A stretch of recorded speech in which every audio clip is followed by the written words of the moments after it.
à cœur. Il s'agit de la situation aussi politique préoccupante dans l'archipel des Comores. Donc je le dirai à titre à la fin, parce que je ne peux pas en tant qu'Africain comorien impliqué politiquement sur ce qui se passe aux Comores, ne pas faire état de la situation qui prévaut chez nous aux Comores. Mais avant toute autre chose, vous me permettrez d'inviter le public qui est ici présent, d'observer 1 minute de silence en l'honneur des victimes de cette tragédie en République démocratique du Congo. Donc je vous invite à nous lever puis observer 1 minute du silence.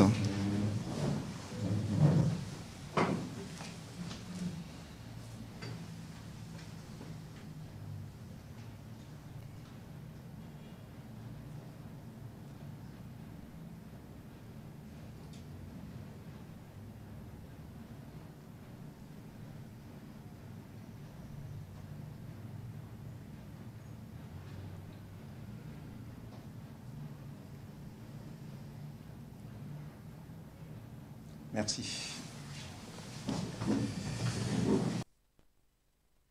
Avant d'aborder les sujets évoqués, je tiens aussi à remercier Amnesty International, cette organisation internationale connue pour son engagement en faveur des valeurs universelles et puis connue aussi pour sa neutralité, pour avoir laissé à notre disposition de façon gratuite cette salle qui nous permet de tenir cette conférence de presse. Et je rends aussi hommage au Sénégal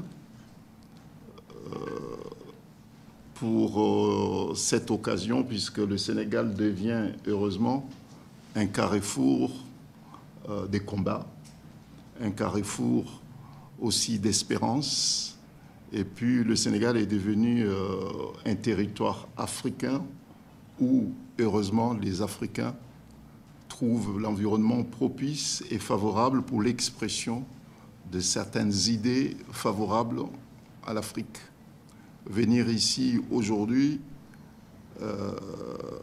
nous réunir avec la presse nationale et puis la presse internationale pour parler de ce qui se passe en République démocratique du Congo par rapport au massacre, par rapport aux différentes violations commises dans ce territoire africain, honore le Sénégal et puis honore les Sénégalais également. J'ai toujours cru, et je suis parmi ceux qui militent pour que nos champions soient renforcés dans leurs convictions, pour aider ceux qui rencontrent des difficultés pour s'inscrire dans une dynamique respectueuse des valeurs de droit, respectueuse aussi de la démocratie et puis de certaines valeurs qui font la fierté de l'Afrique. Bon, je tenais à le dire puisque c'est un travail qui a été mené par les bâtisseurs de ce pays et qui est poursuivi également par le peuple sénégalais puis par les nouveaux dirigeants. Nous donner cette occasion de nous exprimer pour lancer un appel à partir du Sénégal pour la paix en Afrique et actuellement en République démocratique du Congo, au nord non seulement le Sénégal, mais au nord toutes les organisations politiques de la société civile, en fait les forces vives africaines, qui, comme nous qui sommes ici aujourd'hui, souscrivent sans la moindre réserve à cet appel pour la paix. Et lorsqu'on parle de la paix, ça profite à tout le monde. Donc, ce n'est pas un message qui est lancé pour condamner un clan contre un autre, c'est un message pour la paix en Afrique que nous lançons. Donc, oui, nous avons estimé que nous aussi, lorsqu'il y avait la guerre en Ukraine, lorsque cette guerre s'était enclenchée, le monde entier s'était mobilisé comme un seul homme, Et même des dirigeants africains se sont massivement déplacés pour aller en Ukraine et puis pour aller en Russie, pour rencontrer les belligérants, essayer d'apporter une solution africaine à un problème qui n'est pas africain. C'est en leur honneur. Mais il serait aussi de leur obligation, je ne parle même pas d'honneur, mais une obligation aux dirigeants africains de se mobiliser comme ils l'ont fait dans des conflits qui n'ont rien à voir avec l'Afrique, de se mobiliser comme un seul homme et se diriger sur place. Tout à l'heure, mon frère a parlé du président Diomaye, ce qui est tout à fait normal, et nous serons heureux que le président Diomaye prenne la parole, effectivement, pour dire ce qu'il pense par rapport à ce qui se passe en République démocratique du Congo. Mais au-delà du président Diomaye, que tous les présidents africains sortent de leur silence, qui peut être interprété comme une forme de complicité, voire même une forme de résignation à un problème africain. Qu'ils se lèvent comme un seul homme, le plus vite possible. Et c'est même une urgence absolue pour l'Afrique, que l'Afrique donne un autre visage de solidarité et de fraternité. Puisque ce problème, ce conflit, touche bien sûr deux pays qui sont impliqués, mais il y a d'autres pays, ça a été dit tout à l'heure par mon grand frère, qui est à ma droite. Il y a d'autres pays, effectivement, qui sont impliqués d'une façon ou d'une autre. Et même au-delà de l'Afrique, il y a d'autres pays également qui sont impliqués dans tout ce qui se passe dans cette région de l'Afrique. Mais il est important, et c'est de leur responsabilité, de tous les chefs d'État africains, de se déplacer le plus vite possible et se rendre sur les lieux pour imposer un cessez-le-feu. Voilà. Il est urgent, une urgence vitale, puisque ça sera un message fort que les dirigeants africains adresseront au monde entier pour dire qu'ils sont capables, effectivement, de trouver une solution africaine aux problèmes africains. Personnellement, j'ai un message, un appel à la paix en République démocratique du Congo à M. Paul Kagame et à Félix Tshisekedi. Excellence, Monsieur le Président Paul Kagame, Excellence, Monsieur le Président Félix Tshisekedi. J'associe ma voix à celle des millions d'Africains affectés et préoccupés par le chaos provoqué par le conflit meurtrier à l'est de la République démocratique du Congo. Cette guerre a déjà fait des milliers de victimes innocentes et compromet sérieusement l'avenir des Grands Lacs avec des conséquences immédiates sur l'ensemble de la sous-région. Il est de notre devoir à tous d'agir pour épargner aux enfants, aux femmes, aux personnes vulnérables et à la population de cette région africaine les souffrances inacceptables qu'ils endurent depuis des décennies aggravées par les derniers événements de ces derniers jours. Les scènes et les images de désolation de nos frères et sœurs, mères et des enfants de cette région qui ne savent où se réfugier pour fuir les scènes de violence de ces derniers jours interpellent et nous obligent.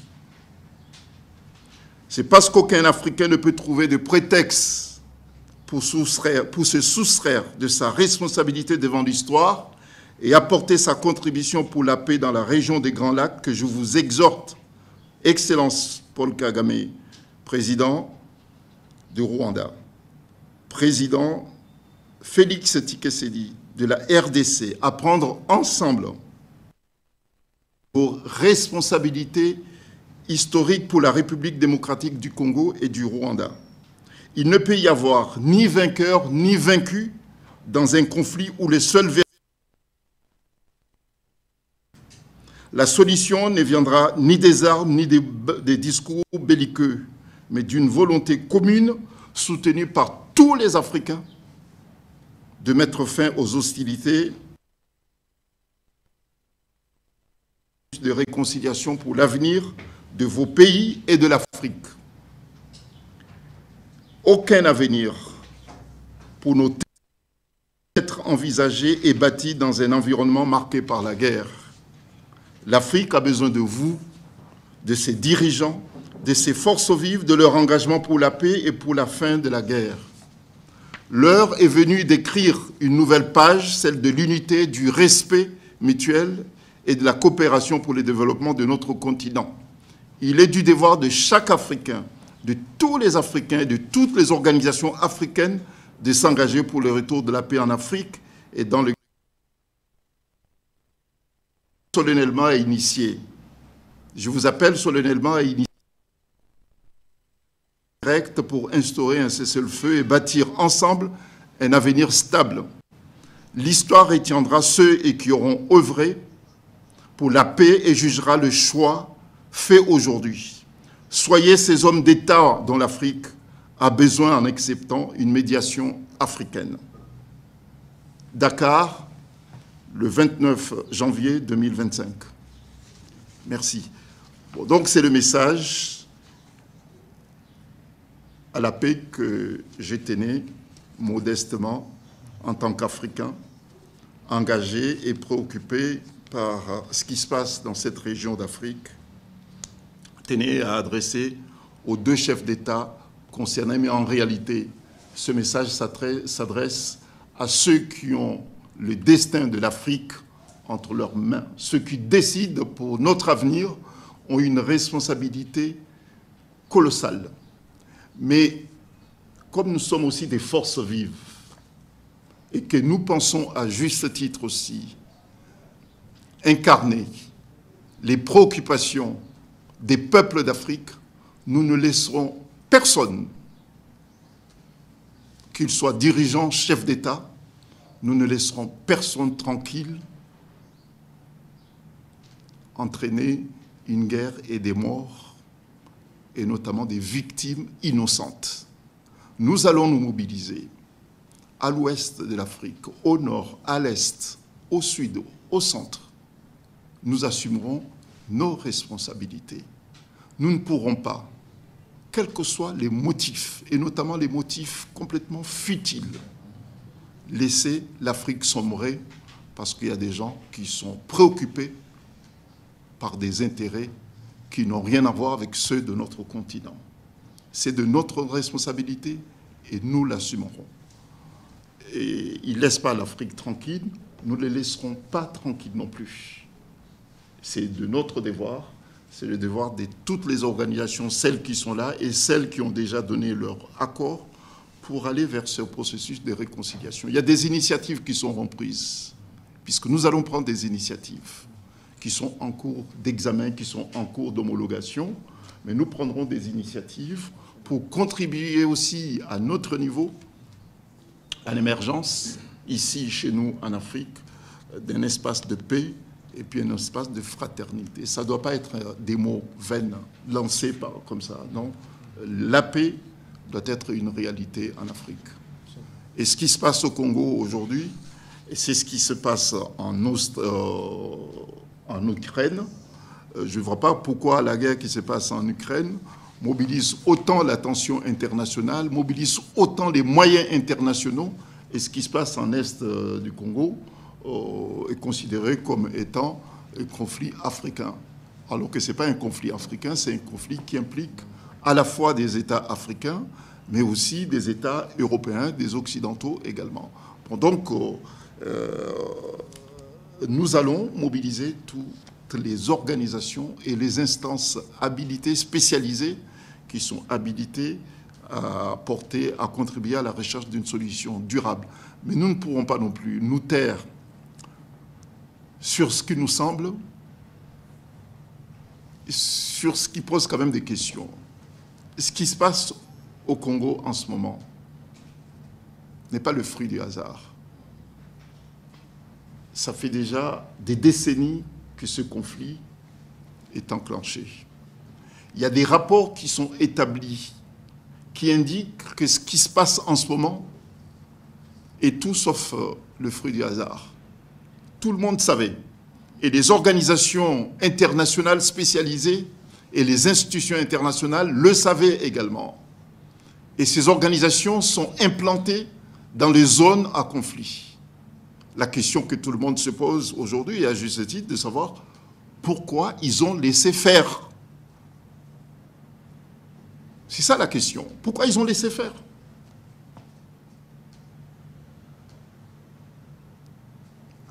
La dégradation du climat sécuritaire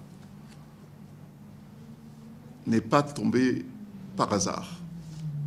Donc il y a des responsabilités qui doivent être clairement définies pour prévenir et empêcher d'autres conflits à venir.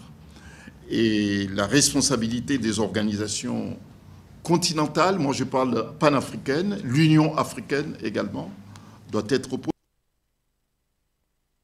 de démission qui peut être formulée même sous forme de complicité par rapport à ce qui se passe en ces complicités. Et puis il y a des démissions de notre continent à assumer leur responsabilité.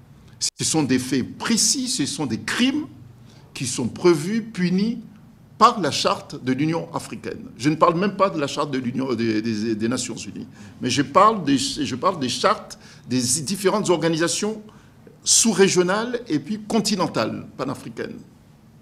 Mais à quoi ça sert ces chartes? À quoi ça sert ces institutions qui sont budgétivores, qui réunissent autant de moyens, autant de fonds, justement pour prévenir et empêcher ce genre de conflits? Ça, c'est à nos organisations politiques, des forces vives africaines, d'assumer aussi leurs responsabilités, et nous le ferons. Nous devons aller les voir, les interpeller, pour dire que non, elles ont failli. Il faut corriger. Il nous faut nécessairement ces organisations. C'est très, très, très important. Mais lorsque ça ne va pas, il faut le dire pour pouvoir corriger. Et tout. Nous ne pourrons pas maintenir des incapables et des incompétents à la tête de nos organisations sous-régionales et nos organisations panafricaines. Non, ce n'est pas possible. Des gens qui sont là juste pour remplir leurs poches, pour voyager en première classe, et puis narguer les victimes par des compromissions. Ça, ce n'est pas possible. Et nous tenons absolument à le dire. Il n'y a que le Sénégal, heureusement, en Afrique, qui donne cette possibilité de crier haut et fort et puis lancer ce message de paix pour l'Afrique. Voilà. Bon, s'agissant des Comores, puisqu'on me l'a rappelé effectivement, je pensais tenir une autre conférence de presse pour parler des Comores, pour ne pas diluer cette question de la RDC qui quand même mobilise toute l'Afrique. Et je pense que dans les prochains jours, j'inviterai la presse pour parler des Comores. Mais il y a effectivement, à l'instant où je vous parle, un des frères militants politiques qui est professeur d'université, qui observe depuis lundi, si je ne me trompe pas, une grève de la